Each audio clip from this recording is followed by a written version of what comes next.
কলেজে পড়ার সময় ইয়ার্কির ছলে করা প্ল্যানগুলো যখন পূর্ণতা পায় তখন কার না ভালো লাগে বলো।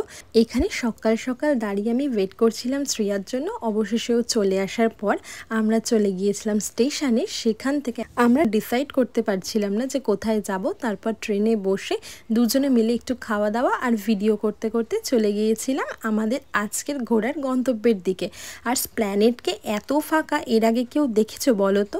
বাইরে সেদিন ছিল অসম্ভব গরম, কিন্তু ঘুরতে যাওয়ার নাম শুনলেই তো কষ্ট দুঃখ কোথায় ভ্যানিশ। এরপর আমরা চলে গিয়েছিলাম স্প্ল্যানেডের ফিয়েস্তাতে। একদম বাজার কলকাতার উল্টো দিকে কিন্তু রয়েছে ফিয়েস্তা। আর ফিয়েস্তার আনলিমিটেড বাফেট শুরু হচ্ছে কিন্তু 599 থেকে। এখানে আগে থেকে কিন্তু টেবিল বুক করে যেতে হয়, আমরাও সেটাই করেছিলাম। যাওয়ার কিছুক্ষণ আগে ফোন করে ওদের বলাতে ওরা কিন্তু আমাদের জন্য দুটো টেবিল বুক করে রেখেছিল। এরপর আর কি ভেতরে গিয়ে দুজনে বসে এখানে একটু সময় কাটাচ্ছিলাম। আর দেখো ভিতরের অ্যাম্বিয়েন্সটা কত সুন্দর। এখানে কিন্তু একসাথে অনেক সিটিং অ্যারেঞ্জমেন্ট রয়েছে, প্রচুর মানুষ এখানে একসাথে বসে খাওয়া দাওয়া করতে পারে। আর এরপর আমরা একটু ভিডিও করছিলাম আর একটু নিজেদের মতো করে সময় কাটাচ্ছিলাম। আমাদের কিন্তু খুব পছন্দ হয়েছে ফিয়েস্তার ভেতরের অ্যাম্বিয়েন্সটা। কলেজ শেষ করার পর প্রায় অনেক বছর বাদে দুজনে মিলে একসাথে বেরিয়েছিলাম আমরা, তাই দিনটা আমাদের কাছে সত্যিই খুব স্পেশাল ছিল।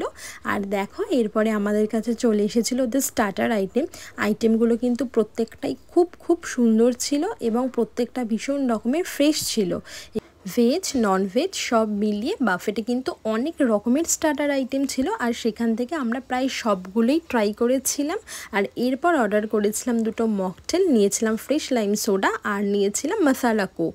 এরপর আমরা চলে গিয়েছিলাম লাইফ কাউন্টারে কিন্তু অনেক রকমের খাবার তৈরি হচ্ছিল। সেখান থেকে আমরা নিয়েছিলাম চাইনিজ ভেল আর নিয়েছিলাম ফুচকা আর মোমো। এছাড়াও ছিল আরও অনেক রকমের পাস্তা যেহেতু আমার খুব একটা পছন্দের নয়, সেই জন্য কিন্তু আমি ওটা ট্রাই করিনি, শ্রেয়া ট্রাই করেছিল। এই দেখো এখানে নিয়ে চলে এসেছিলাম লাইফ কাউন্টার থেকে আনা খাবারগুলো। মোমোটা অসম্ভব সুন্দর ছিল, ভিতরটা পুরো চিকেনের পুর ভর্তি ছিল আর ততটাই সফট ছিল। এরপর আর কি খাওয়া দাওয়া করতে করতে গল্প করতে করতে দুজনে অনেকটা সময় কাটিয়েছিলাম। এরপর চলে এসেছিল আমাদের চিকেন পাস্তা।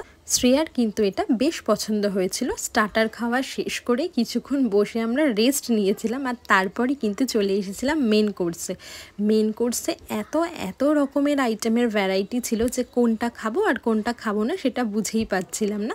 অবশেষে দেখো দুজনের থালা রেডি করে আমরা চলে এসেছিলাম। প্রত্যেকটা জিনিস খুব ভালো ছিল, বিশেষ করে মাটনটার তো কোনো কথাই নেই, অসম্ভব রকমের সফট ছিল। এরপরে খাওয়া দাওয়ার শেষে চলে এসেছিলাম ডেজার্ট কাউন্টারে। তোমরা দেখতেই পাচ্ছ এখানে কত রকমের অপশনস রয়েছে, সেখান থেকে সবগুলোই অল্প অল্প করে নিয়ে আমরা ট্রাই করেছিলাম। হ্যাঁ, আমি কিন্তু একদমই মিষ্টি লাভার নই, তারপরেও এত রকমের আইটেম থাকলে সেখান থেকে একটু ট্রাই না করলে কেমন একটা লাগে না বলো, তাই জন্য সবগুলোই একটু করে নিয়ে ট্রাই করেছিলাম। এক থালা মিষ্টি সুন্দর করে সাজিয়ে নেওয়ার পর এই মেয়ের মুখের হাসি তো আর থামছেই না, মিষ্টি তার বড়ই পছন্দের।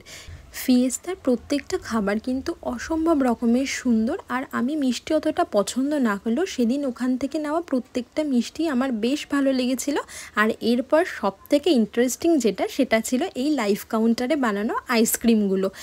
আইসক্রিম বানানোটা দেখতে যতটাই সুন্দর ছিল, স্বাদও কিন্তু ছিল ততটাই ভালো।